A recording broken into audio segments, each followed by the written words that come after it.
Hi everybody. Hi everybody. Parashat Noach. The previous parsha was Bereshit, and we had so many different subjects in this parsha. We had so many different events that made the world what it is today and affected humanity until this day. We had the creation of the world. We had Adam and Eve in heaven. We had the sin that Adam and Chava did by eating from the tree of knowledge. We had the exile from heaven, the birth of Cain and Hevel, the first murder in history, that when Cain killed Hevel, the birth of Shet.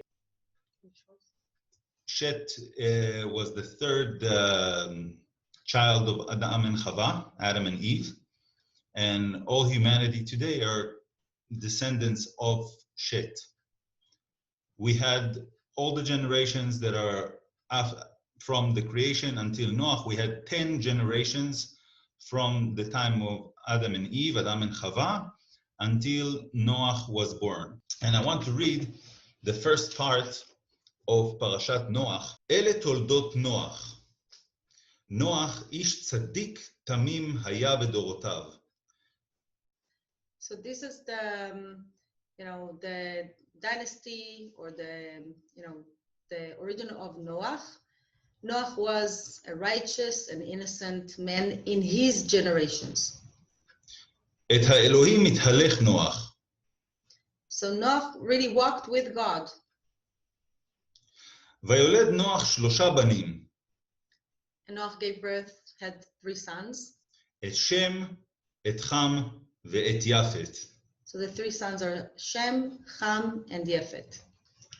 ותשחט הארץ לפני האלוהים. And the land became very corrupted. ותמלא הארץ חמס. And it was so bad that Hamas is a very negative word in Hebrew of complete, corruption and destruction. וירא אלוהים את הארץ, והנה נשחטה. And God saw the land, that it's completely, spiritually destroyed. כי השחית כל בשר את דרכו על הארץ. Because every flesh corrupted his way on the land, on earth. So, what we really need to understand is that for us, it was last week was Bereshit, and now it's already Noach, but it was, as Noam said, 10 generations. So it was 1,000 years after the creation that we already ruined everything. I mean, come on, guys.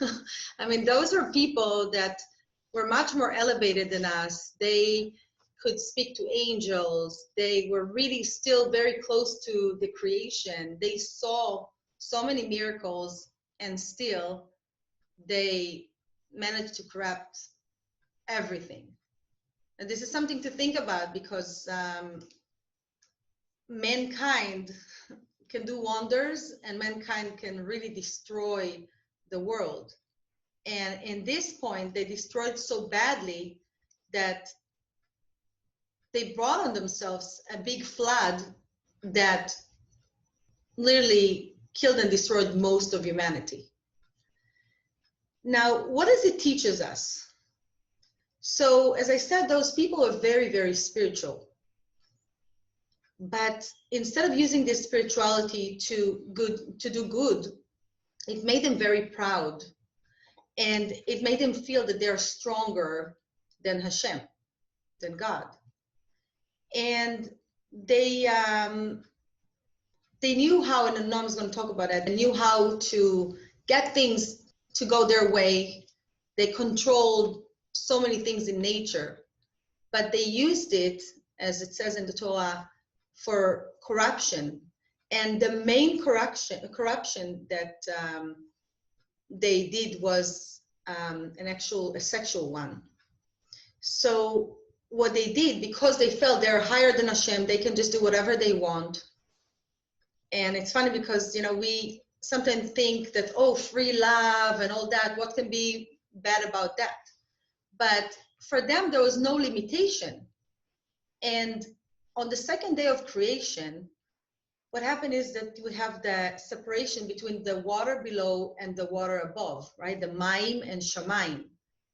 And it also symbolizes the way that the masculine and feminine energy is coming to this world. And the way that, we are parts of the creation. So we kind of create every day a continuation of the flow. And what happened was that they did so many things. Some of them were, for example, they forced animals to have relations with another species, with another kind of animal. And they made new species that were not a part of the creation. Now we can think about, what's wrong about that? But when we go deeply and understand that all their acts were from rebelling against Hashem, all that they wanted to create was things that were not a part of the creation. And they, goes without saying, it was also all the way that they were making relationship, as I said, between animals, but also man and animals and the people themselves. So in the in the Zohar, they talk about it, that they just kind of completely messed up the genetic code, the divine genetic code that was supposed to be in each person and in each animal. And they, not only that, after creation, we finally had, peace, harmony, and beautiful creation. Now they brought the chaos back into the world. And they just, before that, souls of people could only go to people. But after what they did, they started having souls, like human souls, go into animals. And everything was, changed and corrupted. And I want Noam to read, a part in the Zohar that talks about it. One second. בואו ראה, מה כתוב למעלה, דהיינו בפרשה הקודמת. ויהי כי החל האדם לרוב על פני האדמה, ובנות יולדו להם. So men was, having many kids, and they focus here on the women. והיו הולכים ערומים לעיני כל. So even though they ate from the tree of knowledge and they knew what's wrong and what's right, they walked completely naked. So this is the difference, because Adam and Chava, Adam and Eve, they were naked in heaven, but they were not aware of it. They never ate from the tree of knowledge, never knew what's right or what's wrong. They were just living in a world that is all good. Once they tasted the taste of the tree of knowledge, now they saw things. So now they had the ability to make, bad acts. And that's why they were expelled from heaven. Before, they would eat the fruit of the tree of life. And then with all the evil outcomes, they would also live forever. But these people, they're very elevated, but they knew. And they just walked completely naked. מה כתוב? ויראו בני האלוהים את בנות האדם כי טובות הנה.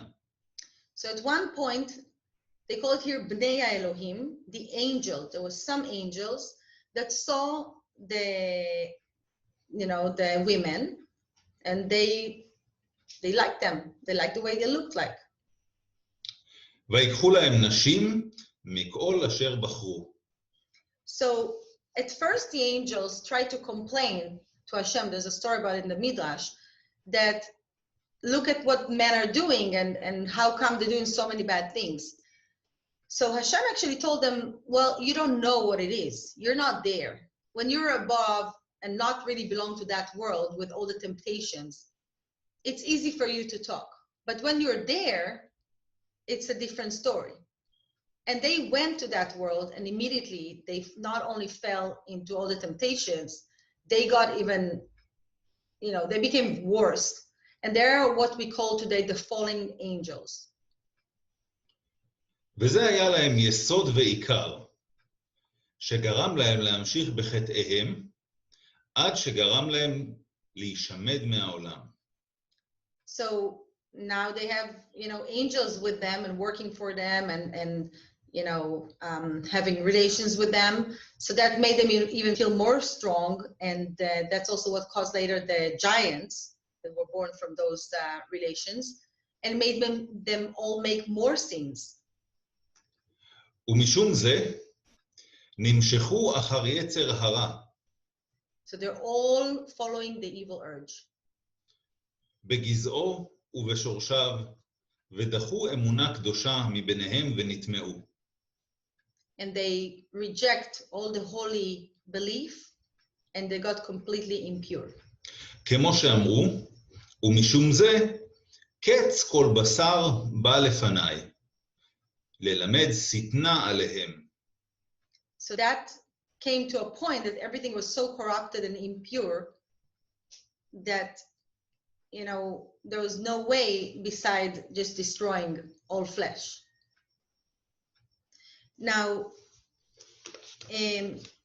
what is our job in the world? We read about that, but unfortunately, even today, not everyone is busy and thinking all day long about how to expand light in the world.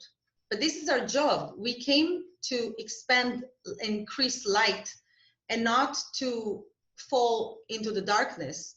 And as they say here, they actually made chaos again. They kind of destroyed a lot of the creation and a lot of all these beautiful, pure genetic codes that Hashem put for everyone in the world. So when they did that, okay, so they came to the point that they were so, it was like drugs for them. The pleasure was all they cared for, and especially the pleasure of the body.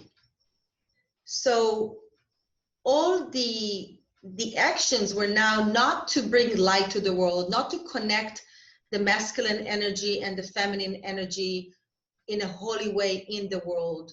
Because man, don't forget, in Bereshit, they say man was created in the image of God.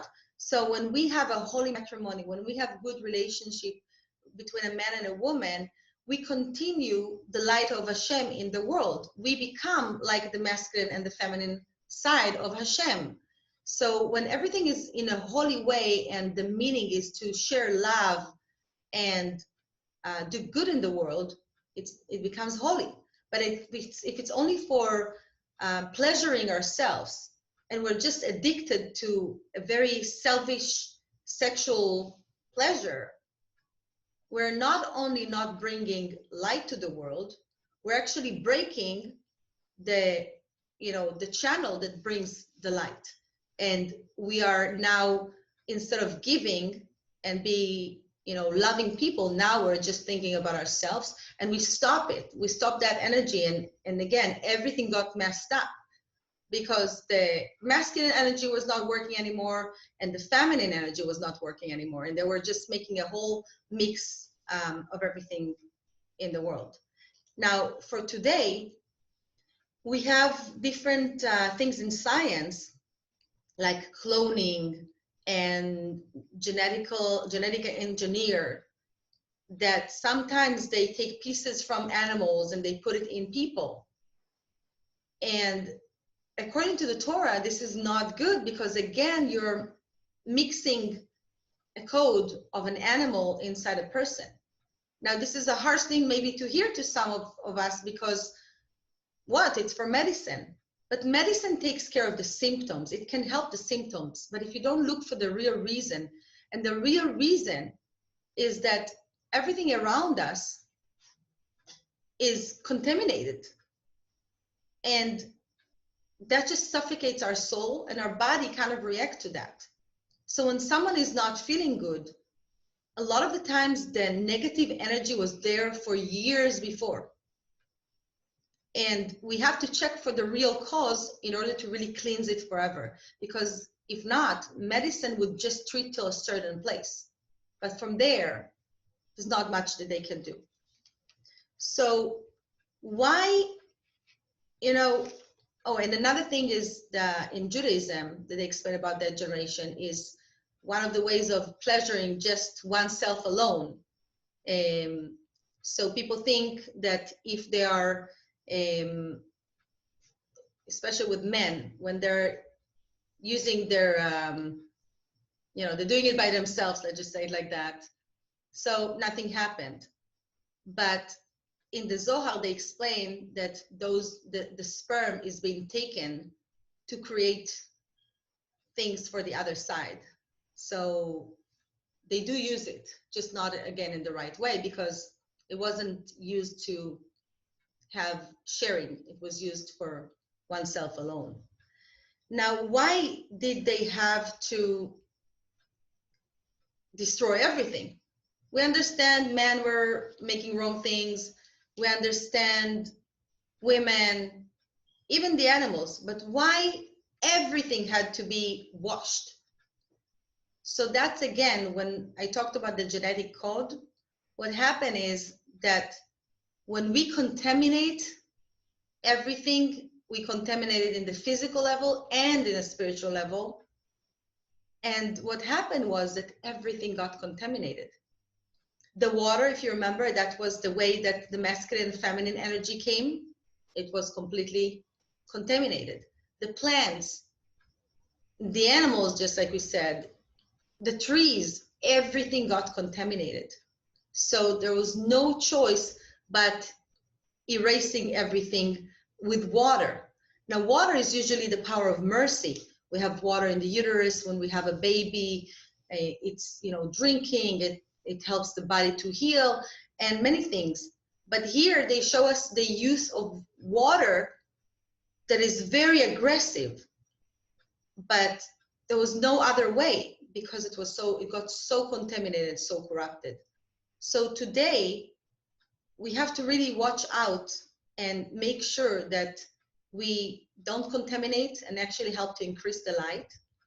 Hearing the parasha of Noach in the synagogue when they read the Torah is helping us to purify our own selves and to purify the world. It has codes inside those verses, inside the psukim, that has the power to refresh and re-clean the oceans, the earth, and the hearts of people. And after that happened, we had, God makes a covenant with Noah. And he says that he would not destroy the world. So make sure you get it clear. It doesn't mean that the flood is not supposed to happen again. It means that God, Hashem, is not doing it because they made a covenant. He promised that he will not destroy the whole world again, just like he did with Noah. He actually, he's saying, I'm making a covenant, but the sign for the covenant is the rainbow in the cloud. Now, rainbow is a code for the 7 lower spheres of the tree of life. That's why it has 7 colors. And if you look at our creation and the world creation and many things in Judaism, you have the number 7. That's why you have 7 layers of the rainbow. You have 7 days in the week. You have 7 times that the kala, the woman, walks around the husband to connect to the surrounding light. You have 7, sounds or in music, right? 7 tunes, and many other places. 7 continents, 7 oceans, and so on. And the way that it goes is that we love rainbows, right? But in Judaism, it's explained that the rainbow, when it appears in the sky, it's actually a sign that if there wasn't the covenant, God would destroy the world right now. So we have the rainbow to kind of remind us that, okay, make sure you're doing good things right now, because this is the sign that is saying, I would have, but I won't. And when we see a rainbow, we need to say to a blessing immediately, and the blessing goes like that: Baruch atah Adonai Eloheinu melech haolam, zocher habrit, ונאמן בבריתו, וקיים במאמרו. And there was one person in history that during his time, there was no rainbow in the world because he was able to protect the whole world. This person was Rabbi Shimon Bar Yochai, the writer of the Zohar. And there is a story about this. Rabbi Shimon had his company, his guys that were studying with him. They were called the Chevraya Kadisha. In this group of people, there was a person, and his name was Rabbi Yitzchak. And Rabbi Yitzchak used to study a lot with Rabbi Shimon Bar Yochai, Rabbi Elazar, Rabbi Pinchas ben Yair, and all the other members of the Idra. One day, Rabbi Yitzchak is coming to Rabbi Shimon Bar Yochai. Rabbi Shimon Bar Yochai opens the door, and he sees the angel of death behind him. He looks at him, he looks at Rabbi Yitzchak, and he says, whoever is not used to come to my house is not allowed to go in. And he pulls Rabbi Yitzchak to his house, and he closes the door. And Rabbi Yitzchak doesn't really understand what happens. And Rabbi Shimon Bar Yochai is telling him, listen, the angel of death was just behind you, and you have to stay in my house. Once you get out of my house, you will die. But in my house, you cannot die. So whatever you need, we're gonna send somebody to call your family. They're gonna bring you whatever you want, whatever you need, and that's it. You're not going out of this house. And Rabbi Yitzchak was sitting there with Rabbi Shimon Bar Yochai, and they studied Torah until the day that Rabbi Shimon Bar Yochai died, passed away. And Rabbi Yitzchak is buried on the entrance of the grave of Rabbi Shimon Bar Yochai.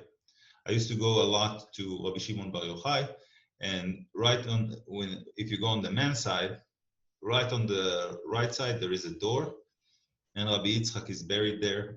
This is a very, very spiritual thing, very spiritual place. Every time that I used to go to Rabbi Shimon, I used to visit Rabbi Yitzchak also.